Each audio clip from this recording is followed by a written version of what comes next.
Day 30 on the Palmetto Trail. I am going to start off by riding my bike. Yesterday I got 16 ticks on me, and when I finished for the day I took my socks off and there was 5 more ticks embedded in my socks. But at least they were dead, so the permethrin did work as far as killing them, but still it's just way too many ticks, so I want to see if I can get to better terrain. So yeah, I want to ride my bike for a while. Well, this looks better already. Mom's meeting me in 4 miles though, so if it's still like this, then I will walk. But biking is nice too, so I can cover ground.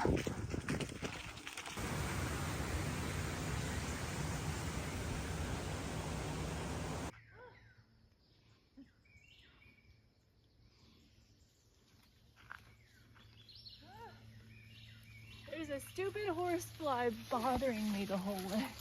I'll stop for mud puddles too. Another puddle, but wow, that's a gorgeous lump of flowers. Whatever they are. I found another patch of those flowers up close, and they like to be in water, it looks like. Slippery bridge I just came over. Cute little creek. What? Who puts a bench, a nice bench in the middle of nowhere? I must be getting somewhere. I definitely stopped for more pretty flowers. Swamp Fox Passage, mile 18 from Trailhead on Highway 17. And this is an Eagle Scout project from 2023. Thank you. Lovely.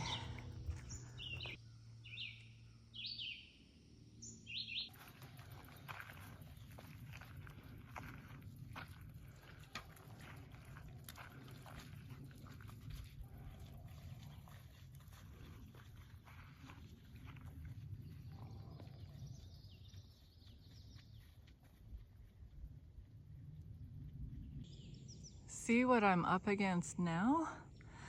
This is why I ride my bike. And now I am even more grateful for my bicycle. There's been a lot of that. There's no rhyme or reason where these boardwalks pop up, because I've been biking through a lot of swamp that I would have gotten my feet wet had I not been on my bike that could have used boardwalks. But I guess this is a good place for them to build a boardwalk. Now these are some interesting flowers. Beautiful. Some more beautiful flowers. Well, that's quite a substantial body of water in the middle of nowhere. No way, an alligator just jumped in. That's pretty amazing. Huh. A little one, little guy. Wow, they're out here. Well, I just have to stop and show you Harleston Dam Campground. Looks very nice. Well, I biked 21 miles and it's time to give my backside a rest. So I am walking, and the trail does not look that bad right now, so I'm pleased. See what I mean? No grass right now. Swamps. I think I forgot to tell you that this Swamp Fox Passage is in Francis Marion National Forest, and he was a Revolutionary War general hero guy that knew all these swamps like the back of his hand. This was his specialty. Yeah, into grass again. And it looks like it's gonna rain. What an exciting adventure.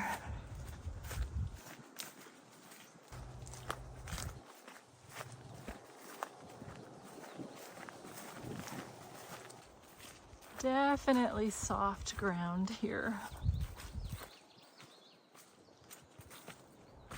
In our last hike, I talked about how the Philistines defeated the Israelites and confiscated the Ark of the Covenant, and this caused the Israelites that were left deep distress. The Philistines took the Ark into the temple of Dagon and set it right beside Dagon. Dagon was the chief god of the Philistines, and the Canaanites believed that he was the father of Baal. This was in the town of Ashdod, which was near the coast, and was one of the 5 cities of the Philistine Confederation, or Pentapolis. It's getting narrower through here.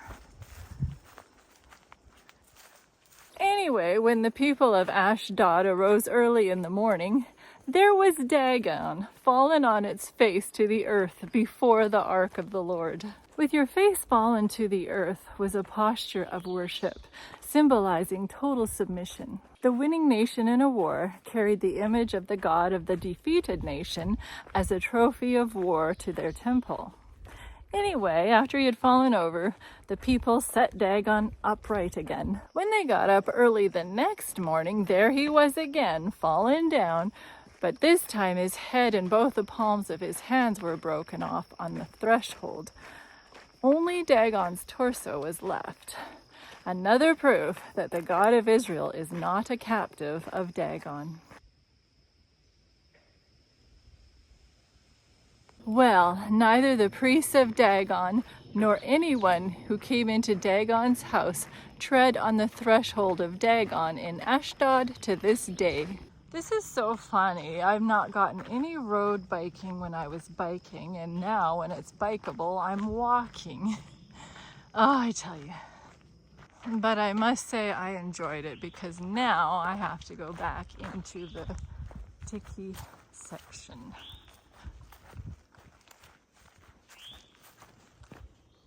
Then the Bible goes on to say that the hand of God was heavy upon the people of Ashdod and its territory. He ravaged them and struck them with tumours. The purpose of the plagues is to demonstrate God's superiority over Dagon.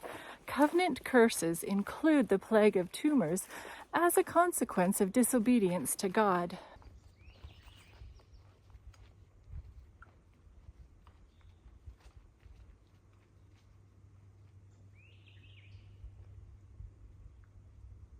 The people finally clued in that they were having all this trouble because they had the ark of the God of Israel. And they said, "We must not let this ark remain with us." So they gathered all the lords of the Philistines together and had a meeting, and they said, "What shall we do with this ark of the God of Israel?" So they thought Gath would be a good place to bring it. When they did, the hand of God was against that city with a very great destruction, and he brought the tumours upon those people as well. Well, then they sent the ark to Ekron, the most northern city, and the Ekronites cried out, "They have brought the ark of the God of Israel to us to kill us and our people." The Philistines have finally come to realize the power of Israel's God. So all the lords had another meeting and said, "Send the ark of the Lord away and let it go back to its place, so that it does not kill us and our people anymore." The men that did not die were stricken with the tumours, and the cry of the city went up to heaven. Their cry is so loud that it goes up to the sky. The word heaven is sometimes used for the God of heaven. When the Israelites were oppressed in Egypt, their cry for help came up to God. The resolution with the problem of the Philistine plague will be continued in our next hike.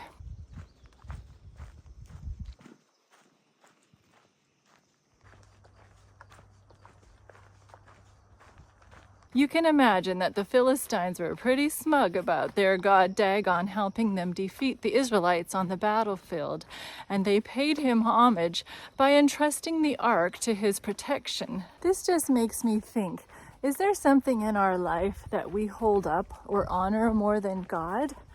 Are we letting something take control of our thinking and actions instead of letting God Almighty take control of our life?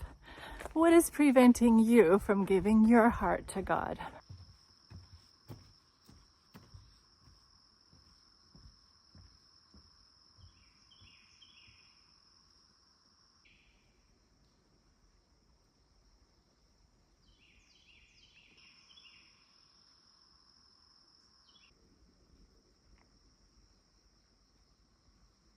So no ticks on me while I was biking, but I had 5 on me on this walk.